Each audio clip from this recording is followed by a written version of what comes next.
देने की आदत जिसकी है उसी को मिलता है।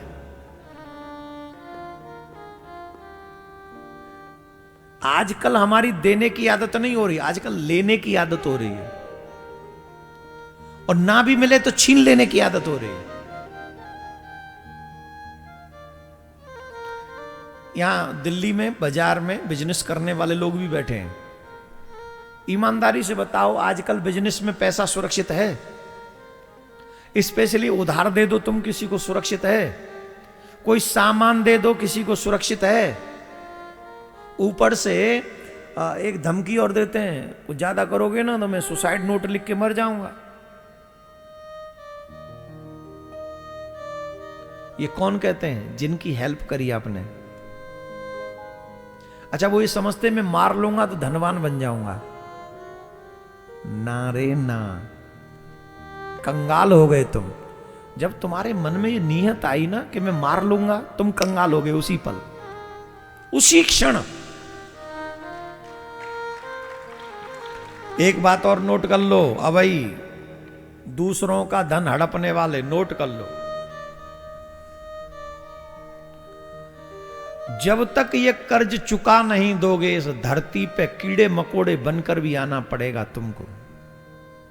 कब तक? जब तक चुका नहीं दोगे।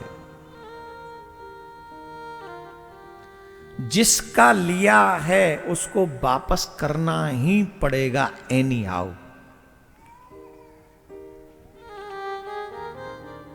हमने एक दो बार कथा सुनाई है, अभी सुना देते हैं। यहां कई लोग पहली बार सुन रहे हैं, सुन लो, सुनाएं।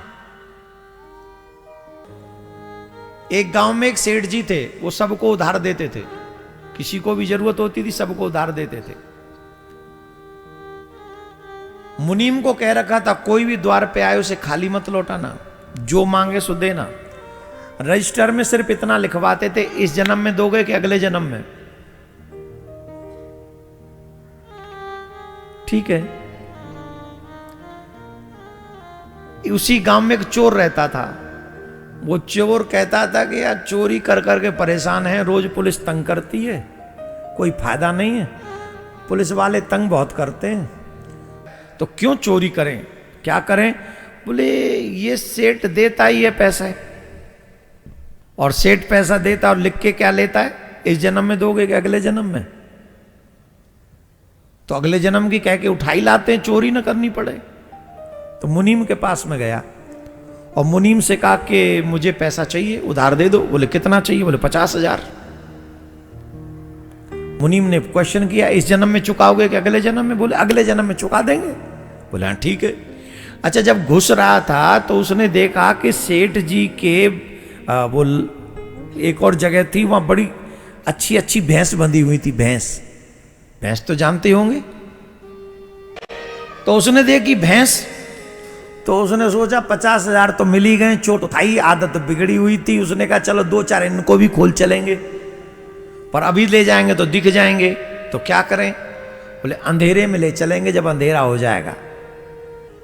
तो वहीं छिप गया, निकला नहीं चोर, वहीं छिप गया। और जब चोर छिप गया तो वहां बैठ गया वो भैंसों के साथ। ध्यान से सुनना। अब वो चोर, पहले लोग जो थे कई जीवों की भाषा जानते थे, तो 2 भैंस खड़ी थी आपस में, वो बातें कर रही थी। उनमें से एक भैंस अभी 2-4 दिन पहले ही आई थी, और एक भैंस पुरानी थी बहुत।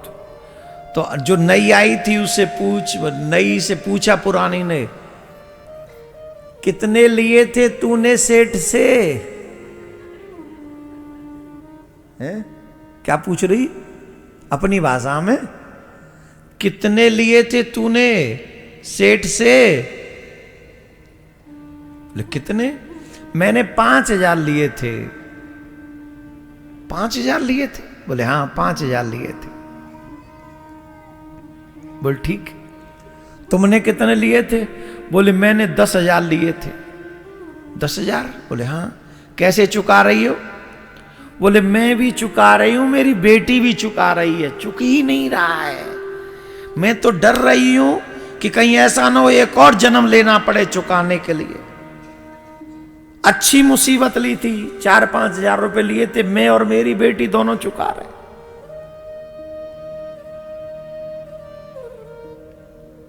तुमने बोले मैंने तो अभी 5,000 लिए थे, अभी आई हूं, न जाने मुझे कितनी चुकानी पड़ेंगी। मैं भी आएगी, अभी चुका कैसे रही हैं? दूध दे दे के। क्या कैसे चुका रही हैं? देखा, बच्चे जल्दी सीखते हैं।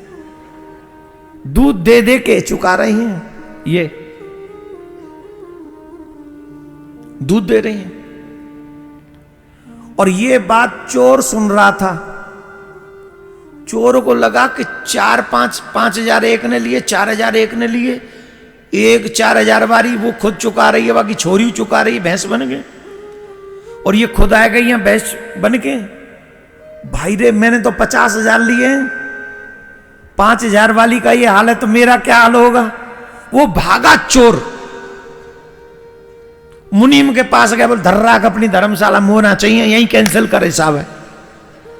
मैंने ला रहा हूं तेरे 50,000 ने। अरे यार तुम गजब के आदमी हो, इस जन्म की बात छोड़ो, अगले जन्म में भैंस बनवाओगे हमको। राधे राधे बोलना पड़ेगा। जो मनुष्य दूसरे के धन को हड़पता है, परमात्मा उसे क्षमा नहीं करता, अगले जन्मों में कई जन्मों तक उसे चुकाना ही पड़ता है। आप क्या समझते हो किसी को दुख देके आप सुखी हो सकते हो? कदापि नहीं। धर्म के काम में धर्मयुक्त जीवन जीना चाहिए हमको। आप किसी को दुख देके कभी सुख नहीं पा सकते। बोए बीज बमूर के आम कहां से आए? कांटे बोओगे तो फूल नहीं मिलेंगे माय डियर। राधे राधे बोलना पड़ेगा।